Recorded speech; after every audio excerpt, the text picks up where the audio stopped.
All right, everyone. So as we pointed out in our prior video, I decided to restart my Palworld, right? My world within Palworld right after the new Terraria update. And the reason I did that was because I wanted to get a feel for this game from the standpoint of starting fresh. And I think this is one of those games, if you're new to the series or new to Palworld, that I would tell you this. What I would do is I would play Palworld for an hour, 2 hours, 3 hours. And then once you play for that 3 hours, I would say, okay, I'm going to restart my whole world now that I have an understanding about the game. Because this is one of those games that once you, it doesn't take long to get there, but once you get an understanding of how the different things work, how you rank up, what ranking up means, all the different things there is to do, it becomes even better than when you first start. And it really, in the beginning, can be quite overwhelming. I remember when in my first worlds that I was playing, it was a little bit overwhelming to try to understand everything that's there. But once you get it, and once you really take a second to look at it, this game, and especially after this Terraria update, I think it's in the best state it's ever been in. And one of the things that I'm realizing as I'm playing through is I can't remember a game quite like this in which there is so much stuff that's automated for you once you get to a certain point. You know, like the fact that I have a base now. Actually, I have two bases, but I have one base in which, because of the pals, right? The pals, a lot of people, and obviously I know there's lawsuits over Pokemon and stuff like that. Is it close to Pokemon, this and that?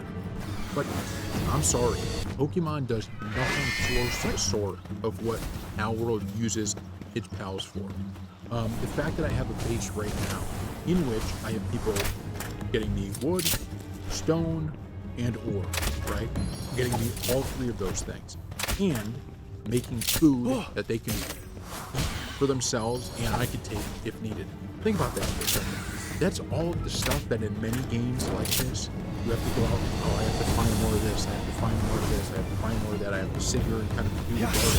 Instead, the pals do it themselves. And you could just go there, so that allows you to explore and do other things while that's happening. It really is, in my opinion, the thing that makes this game so enjoyable. Is all the boring stuff, you know, you may have to do it early on, right? Like, you do, right? Early on, you're going to have to gather a lot of this stuff on your own. But as you go down and down and down through the game, you begin to have it all automated for you.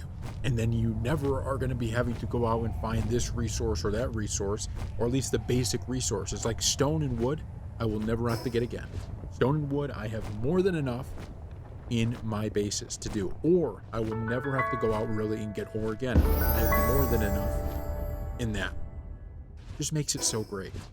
And the pals all feel like they matter, right? Every time you get a pal, you're like, oh my God, it could do this, it could do this.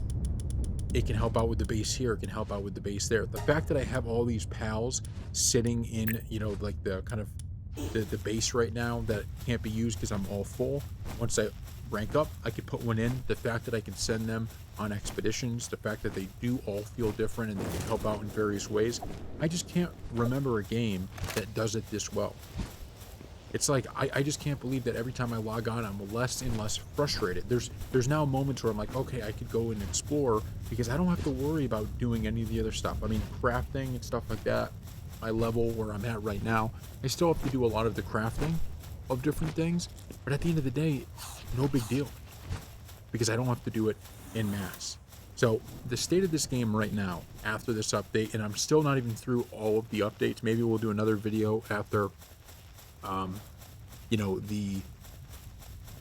after I get to all of those things. But my goal is to get to the highest level, just so every time there's a new update, I can just start right from the new update instead of having to kind of build it up as I am now.